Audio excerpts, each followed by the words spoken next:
Ikere Ekiti.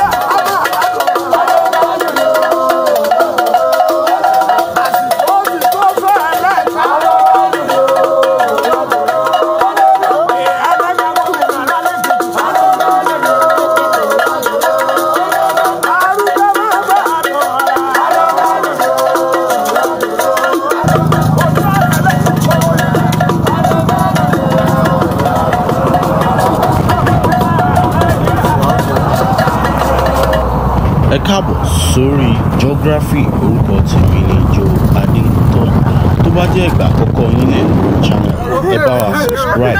Yoruba pọ́nbélé ni wá, a máa ń rán wa létí ibi tá a ti ń bọ̀, a máa ń rán wa létí ibi tá a dé, a sì máa ń rán wa létí ibi tá a ń lọ. Èdè wa ṣe kókó, ó ṣe pàtàkì. A dá channel yìí sílẹ̀ láti má jẹ́ kí àṣà wa àti ìṣe wa kó parun. Lónìí a ó máa rí ìlú ọgbọ́n tí a mọ̀ sí Èkìtì.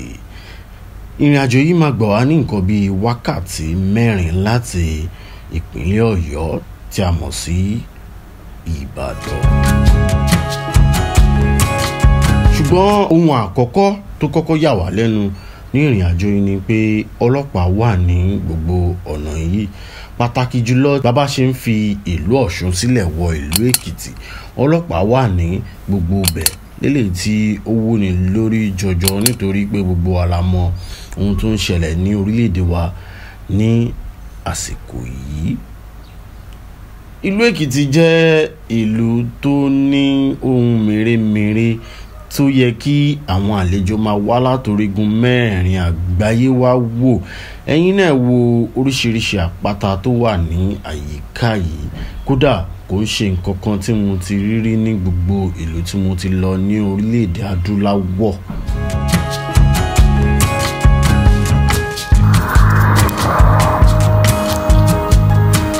Ó kù kété díẹ̀ ká wọ ìlú Èkìtì ní a rí ibi tí wọ́n ti ń ta ẹran ọ̀gbẹ́.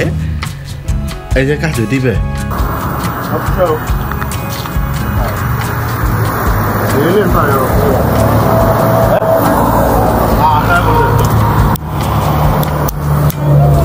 Ẹran òun ẹjọ́ 100 400 náà máa sọ 400 ní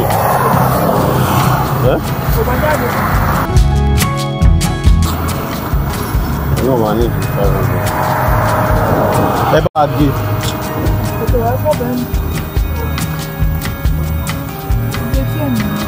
irú ẹran wo lélẹ̀? Ẹlẹ́dẹ̀ gbó lélẹ̀ wa.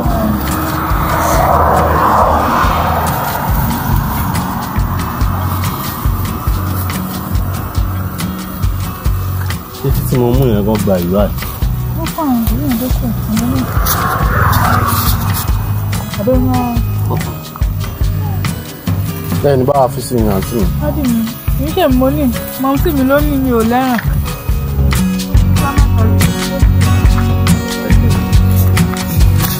Oya ẹran ọ̀gbẹ́ chile. Fúnná.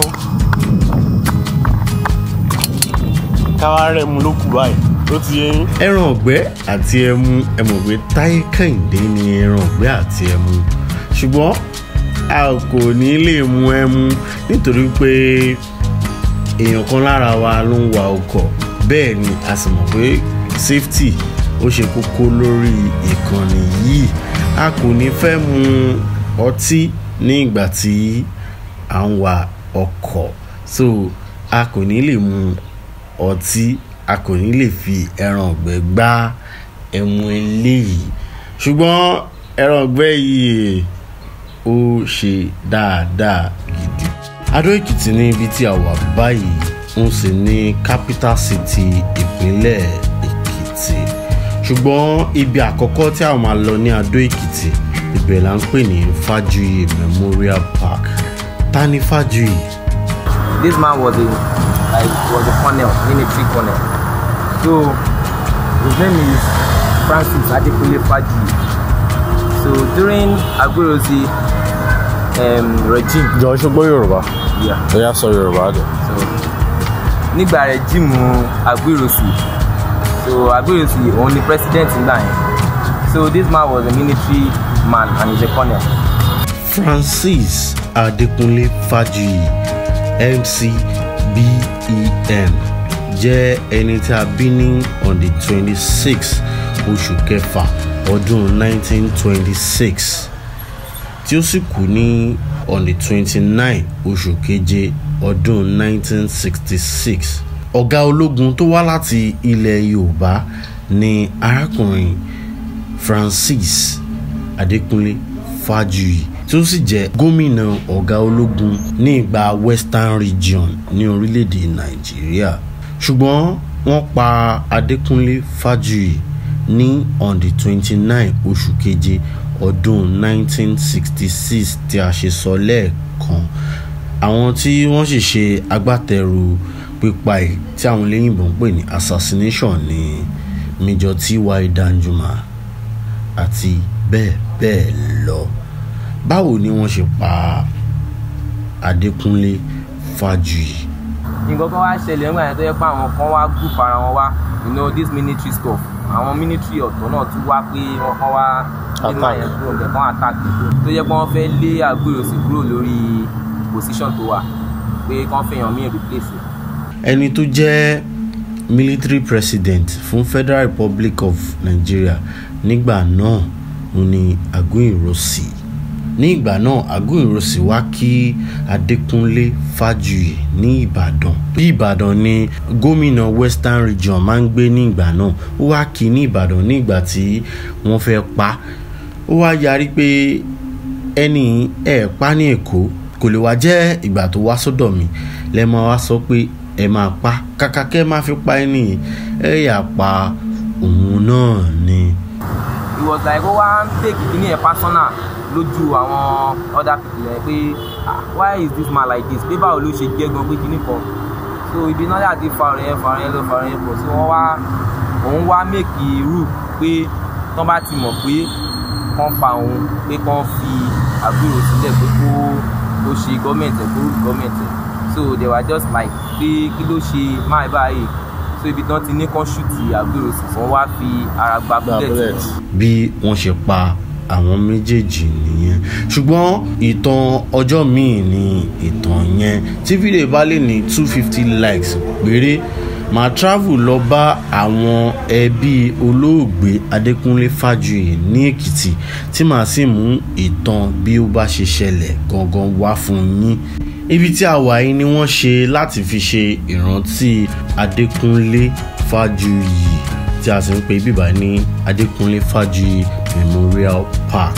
Ṣùgbọ́n ẹnikẹ́ni tó bá fẹ́ wá síbí yóò san 500 naira kí ó tó wọlé sí bíbá yìí. A ti ń kúrò ní Ado bí a ṣe ń lọ yìí.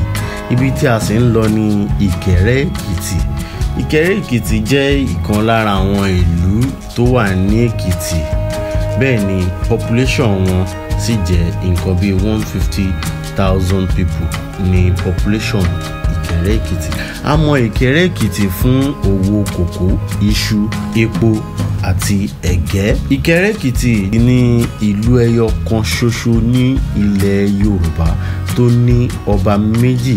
Ṣùgbọ́n ìtàn ọjọ́ míì nìyẹn, kò ń ṣe nǹkan tí a fẹ́ sọ lénìí. Nǹkan alákọ̀ọ́kọ́ tí ẹ máa kọ́kọ́ rí tẹ́ bá ṣe ń wọ Ikere Ekiti òun ni igi tí a mọ̀ sí ẹ̀rẹ̀já. Ẹ̀rẹ̀já jẹ́ igi tí wọ́n máa ń bọ, kódà ó di wàhálà ní ayé ìgbà tí gómìnà àná Fáyọ̀ṣe fẹ́ ṣe títì tí àwọn aráàlú ya rí pé wọn ò ní wú igi náà. Bẹ́ẹ̀ ni wọ́n sì wú igi náà, wọ́n kọ́ igi náà sí àárín títì, bẹ́ẹ̀ wọ́n dẹ̀ ṣe títì oníbejì yí igi náà ká. Nǹkan ẹlẹ́ẹ̀kejì tó jẹ́ ohun ìyàlẹ́nu ńlá ní Ìkẹrẹ òun ni àpáta tí a mọ̀ sí Olosunta.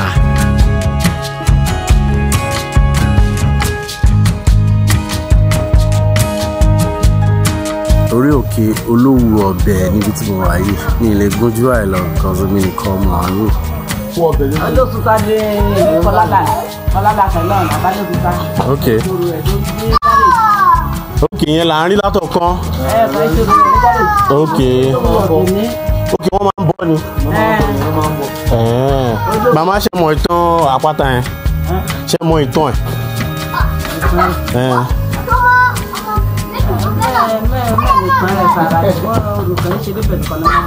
Kí lorúkọ orò tó máa ń ṣe níbẹ̀? Bá ìgbà. Àgbá. Okay. Okay.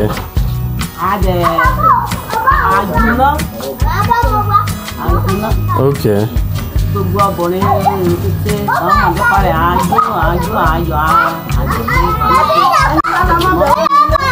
Okay.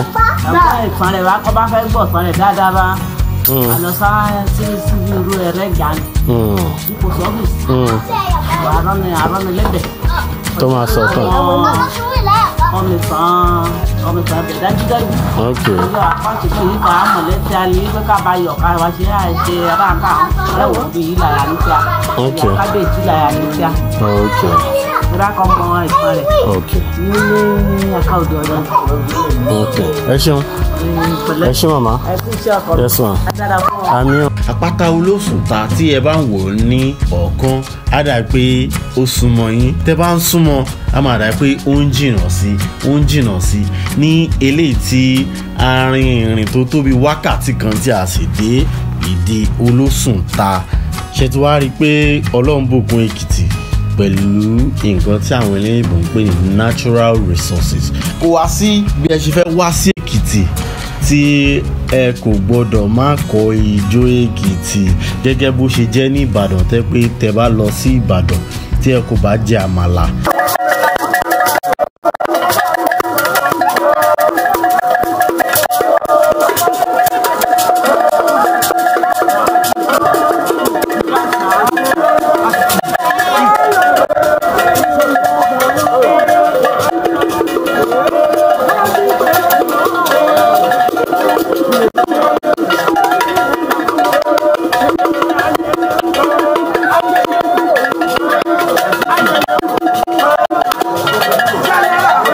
The same thing náà ni Èkìtì náà. Tí ẹ bá wá sí Èkìtì tí ẹ kọ́ bí wọ́n ṣe máa ń jíjó sí orin wọn àbí kẹ́ gbọ́ orin wọn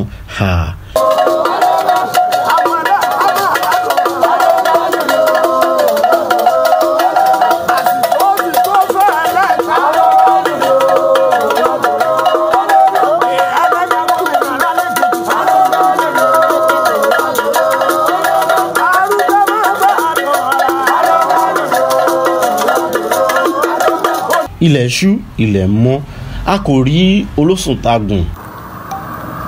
Ìkẹrẹ Èkìtì wọ́n ń pe bíbà yìí tá a wà yìí ẹ̀mìtì ọpẹ́.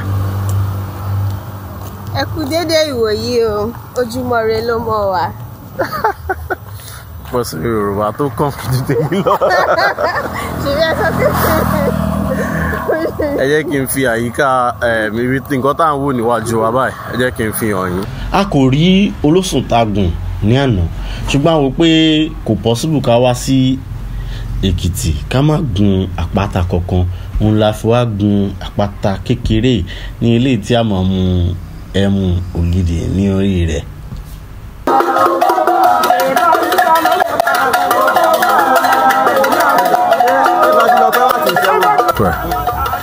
Ló ti rẹ̀ mí mẹ́ wọ́n jẹ́ kí n fi view ẹ̀ hàn yín bó ṣe rí behind me. Àpáta ta lọ ní àná tí wọ́n sọ pé wọ́n máa ń bọ yẹn òun ní ẹ̀yìn mímì mọ̀ bóyá rí dáadáa òun nìyẹn. Sọ wọ́ndà tó wà bí àpáta yẹn ni pé tẹ́ bá wà nílẹ̀ tẹ́ bá ń wo màdà pé ẹ̀yìn ilé tó wà lẹ́gbẹ̀ẹ́ yín gangan ló wà but tẹ́ bá ti dẹ́yìn ilé yẹn ẹ máa tún rò pé another ẹ̀yìn ilé tó wà lẹ́yìn ìyẹn ló wà. Tẹ́ bá tún débẹ̀ tún máa rí tí ìta fẹ́rin 30 minutes ó rí pé àwa rí pé kò ṣùgbọ́n ló wà. So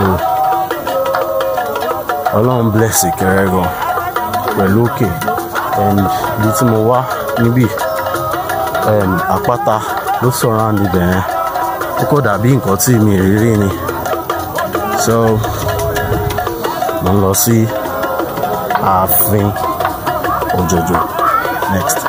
Ó jẹ́ ohun tó ṣe ni láàánú nítorí pé a kò lè mú gbogbo nǹkan tí Èkìtì ní láti offer in terms of tourism wá fún yín ní láàrin 24 hours.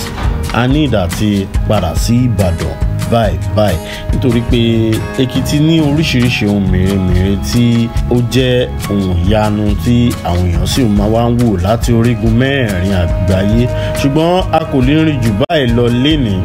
Ǹjẹ́ kó tó dìgbà míì tó bá jẹ́ ìgbà àkọ́kọ́ yín lè, ẹ má tìjú láti subscribe, ẹ comment, ẹ jẹ́ ká mọ̀ pé ìgbà àkọ́kọ́ yín ní ilé lórí channel yìí. Ṣùgbọ́n kó tó dìgbà míì, ẹ má gbàgbé láti like ara yín. Ó dàbọ̀.